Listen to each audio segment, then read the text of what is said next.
بسم اللہ الرحمن الرحیم۔ قرآن کریم کے آداب چل رہے ہیں۔ گزشتہ یہ بات بتائی گئی تھی کہ چند مخصوص صورتیں یا مخصوص آیتیں مخصوص دنوں اور وقتوں میں پڑھنے کی ترغیب احادیث میں آئی ہے۔ ان صورتوں اور ان آیتوں کو ان اوقات یا ان ایام میں پڑھنے کا خصوصی اہتمام کرنا چاہیے۔ من جملہ اس میں سے سورہ بقرہ کی آخری دو آیتیں آمن الرسول بما انزل الیہ من ربہ والمؤمنون سے لے کر سورت ختم تک، اس کا پڑھنے والے کے لیے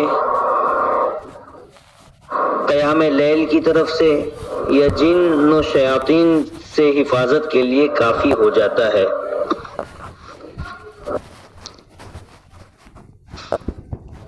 اسی طریقے سے سورہ کہف کی ابتدائی 3 آیتیں، کسی جگہ 10 آیتیں لکھی ہوئی ہے، اس کا صبح شام پڑھنے کی وجہ سے پڑھنے والا دجال کے فتنے سے محفوظ رہے گا۔ اور ایک روایت میں ہے جمعہ کے دن سورہ کہف پڑھنے سے آئندہ جمعہ تک اور انشاءاللہ فتنہ دجال سے ہمیشہ کے لیے محفوظ رہے گا۔ البتہ فرائض کا اہتمام اور اس کے ساتھ ساتھ اس کی بھی پابندی ضروری ہے۔ سورہ یاسین کے متعلق آپ صلی اللہ علیہ وسلم نے فرمایا، بے شک ہر چیز کا دل ہوتا ہے اور قرآن کا دل یاسین شریف ہے، اور جو شخص یاسین شریف پڑھے گا اللہ سبحانہ و تعالی اس کے پڑھنے پر اس کے لیے 10 مرتبہ قرآن شریف پڑھنے کا ثواب لکھ دیں گے۔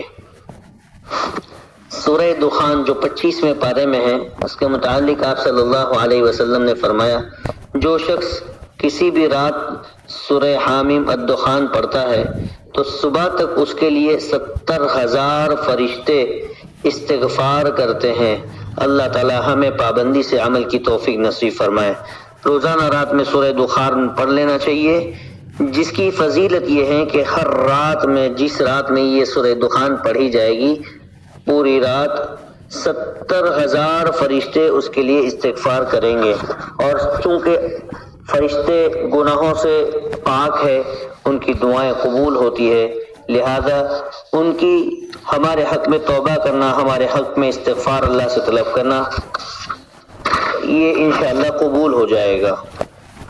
اسی طریقے سے سورہ الف لام میم سجدہ جو 21ویں پارے میں ہے، حضرت خالد بن معدان رضی اللہ تعالیٰ عنہ فرماتے ہیں، الف لام میم تنزیل یعنی سورہ الف لام میم سجدہ اپنے پڑھنے والے کی حمایت میں قبر میں فرشتوں سے لڑے گی۔ وہ کہے گی، اے اللہ، اگر میں تیری کتاب میں شامل ہوں تو میری شفاعت اس شخص کے بارے میں قبول فرما، اور اگر میں تیری کتاب میں شامل نہیں ہوں تو اس میں سے مجھ کو مٹا دے۔ اور وہ صورت پرند کی طرح اپنے پر اس شخص پر پھیلا دے گی، چنانچہ بالآخر شفاعت کر کے اس کو عذاب قبر سے نجات دلائے گی۔ اللہ تعالی ہمیں عمل کی توفیق نصیب فرمائے۔ سورہ ملک یعنی تبارک الذی والی صورت جو 29ویں پارے کی شروع والی صورت ہے، اس طرح کی شفاعت کرنا مروی ہے۔ خالد رضی اللہ تعالیٰ عنہ سورہ الف لام میم سجدہ اور سورہ سورہ ملک پڑھے بغیر رات کو سوتے نہیں تھے۔ آپ صلی اللہ سورہ زلزال اذا زلزلت الارض زلزالها، اس کے بارے میں اللہ کے نبی صلی اللہ علیہ وسلم نے فرمایا، اس کا 1 مرتبہ پڑھنا آدھے قرآن کے برابر ثواب ہے۔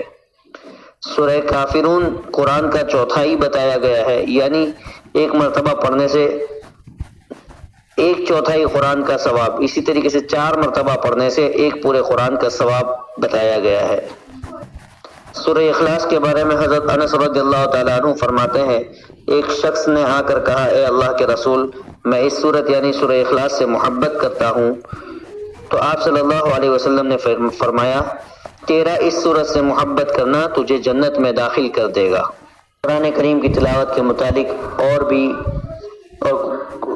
آداب ہے، اس میں من جملہ خوب کثرت سے تلاوت کرنا، اسی طریقے سے جس مکان میں قرآن کریم رکھا ہو اس مکان میں صحبت نہ کرنا، یعنی اپنی بیوی سے ہم بستری نہ کرنا اور نہ ہی سطر کھولنا۔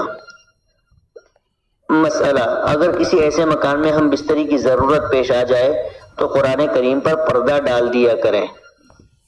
قرآن کریم پر کوئی کتاب یا سامان رکھنے سے بچنا چاہیے۔ قرآن کریم کے صفحے اڑ نہ جائے اس لیے عامةً لوگ اس کے اوپر کوئی نہ کوئی چیزیں رکھتے ہیں۔ اسی طریقے سے